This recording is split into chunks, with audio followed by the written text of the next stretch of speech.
તમે દ્વારકા જાઓ તો ત્યાં જોવાલાયક 5 સ્થળો.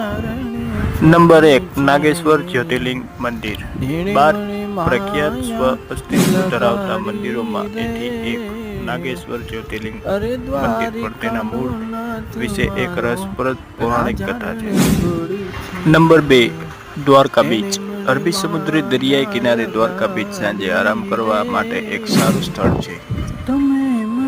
હવે આવે છે બેટ દ્વારકા. બેટ દ્વારકા દર્શન કરી અને ત્યાંથી ગોમતી ઘાટ. ગોમતી ઘાટ દ્વારકા જો પવિત્ર ગ્રંથો માનવામાં આવે છે તો ગોમતી નદી ગંગા સિવાય બીજું કોઈ નથી જે સ્વર્ગમાં. ગોમતી ઘાટ પછી હું તમને લઈ જાઉં રૂક્ષ્મણી મંદિર. કૃષ્ણની પ્રિય પત્ની રૂકમણી દેવીનું સમર્પિત એક મહત્વનું મંદિર છે. ત્યાંથી હું હવે ડાયરેક્ટ જશું આપણે ગોપી તળાવ.